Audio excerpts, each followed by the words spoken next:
Hello everyone, this is Anthony with Bad Idea Metals. Today, the audio did not record correctly, so I'm going to narrate this video, which will be an anomaly, but as you see here, I have bright copper from power cords and other sources, and it's about 1.5 pounds, and we're going to melt it.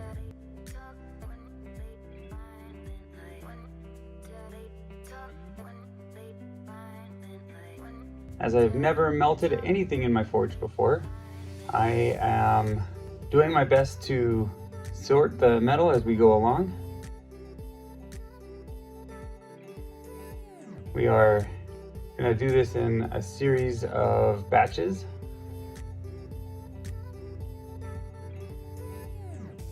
And I am obsessed over the little things, the little pieces that fell out.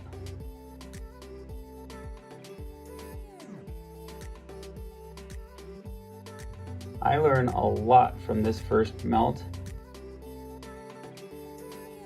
Hello. Here we go, I try again. It's Anthony with the audio does pick up a little bit better here. The intro that I had recorded didn't turn out. The audio was not recording. So we're going to start over again.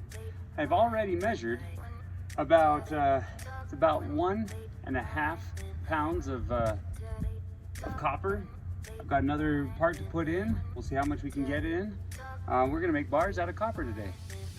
Got our nice tempered crucible. We'll put that right down inside. Let's turn on the gas.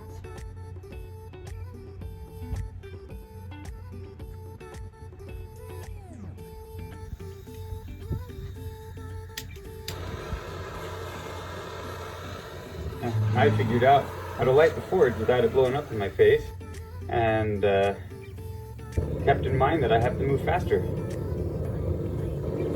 I also remember that the burner has a valve that you can turn on and off.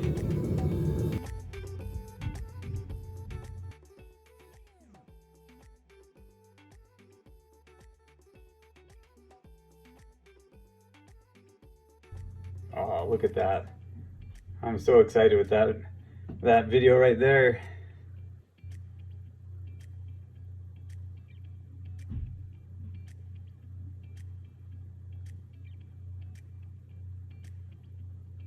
You can see I have prepared the next batches of copper to go in.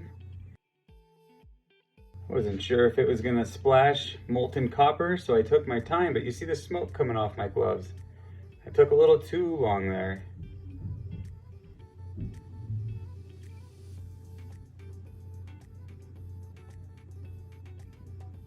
You can see the impurities, some of the coating on the wires getting burned off and making a lot of smoke.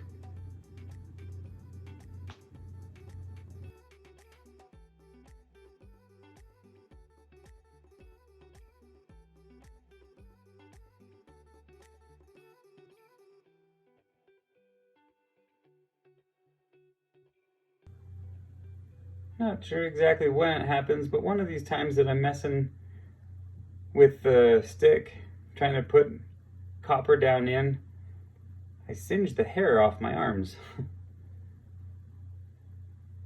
This thing does get very hot, even standing above it with the lid closed.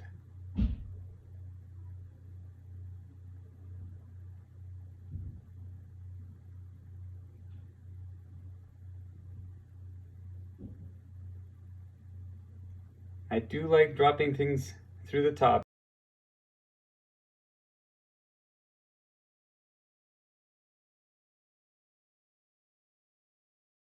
The metal rod melted right through that plastic, so I kicked the glove at it, hoping that the glove would land on top, preventing the wind from blowing it around, but I missed.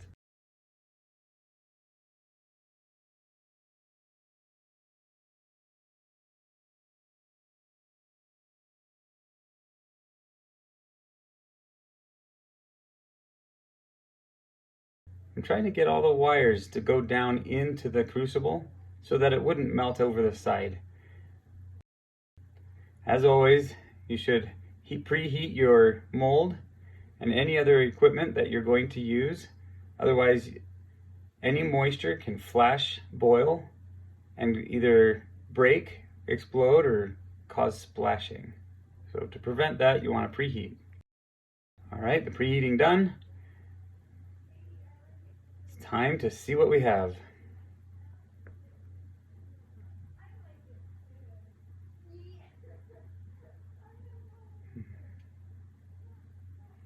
So one of my frustrations are the tongs are using screws. You'll see several times as I fight to keep the tong arcs positioned correctly to be able to pick up and use the crucible correctly. In this case, I really cannot get that one on the right to stop spinning. Finally, it worked. I'm able to get the crucible out, but this is where I run into a lot of trouble.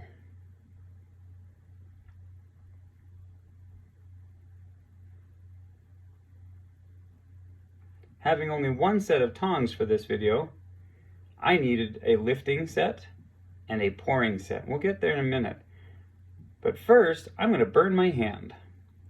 That smoke coming out of the crucible is actually not coming out of the crucible, it's coming off my hands. Those gloves are leather welding gloves. However, they were smoking. It was so hot I had to take the gloves off. By this time, minutes have passed, and the copper inside the crucible is cool enough that I can't pour hardly any of it. That was a dumb idea. I don't know why I doused the tongs. I didn't want to melt the shoes, the bottom of my shoes, but now the tongs are wet. And grabbing the crucible with wet tongs, that was not the best.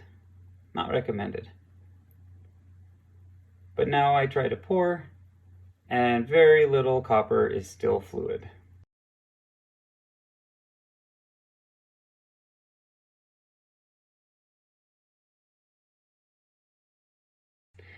It's time to remelt. Let's see if we can do this better next pour.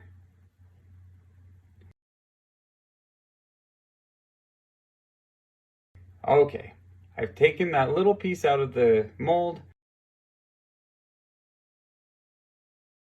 Oh, it looks so nice, bright orange.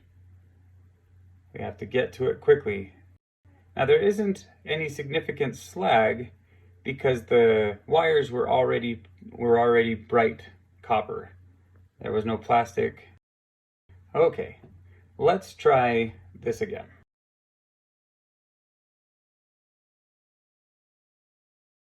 Much better.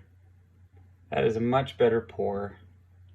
But there was something inside the crucible I didn't want to fall into the bar, so I hesitated, and all of the copper at the top cooled. All right, let's try this again. Third time's the charm? Maybe. And again, fighting with the tongs.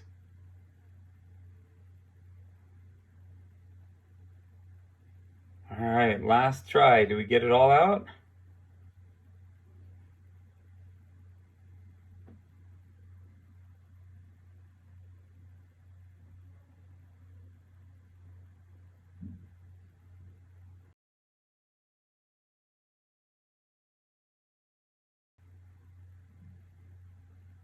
Success.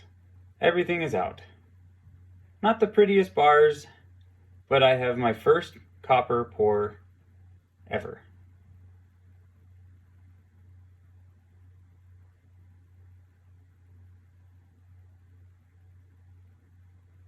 Another thing I learned is I don't have all the right tools I need. These pliers are just too small. They can barely get a good grip on the mold. Maybe time to buy new pliers. And that's why.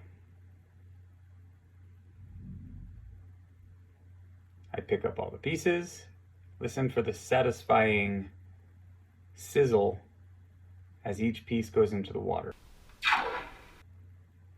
Ah, very nice. Okay, now that they've cooled and they have been quenched, let's see what they look like.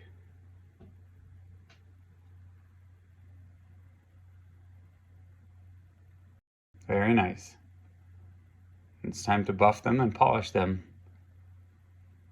As this is my first time to do this as well, I don't get them quite as clean as I'd like. They do not get a mirror shine, but they do restore to their nice bright copper color. This would be a great opportunity to get my vise installed on my workbench again.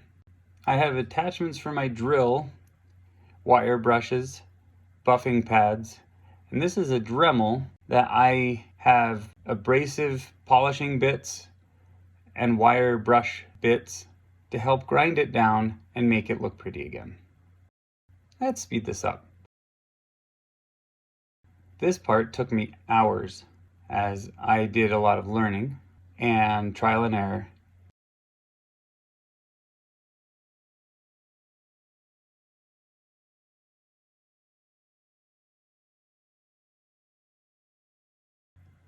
It's definitely more difficult to polish in the areas that were not flat. Better pouring would solve that problem.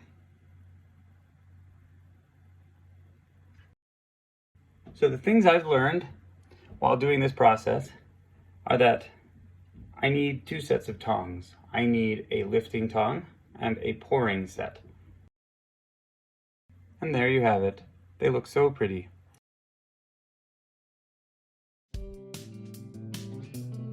I will try to release a new video at the beginning of each week.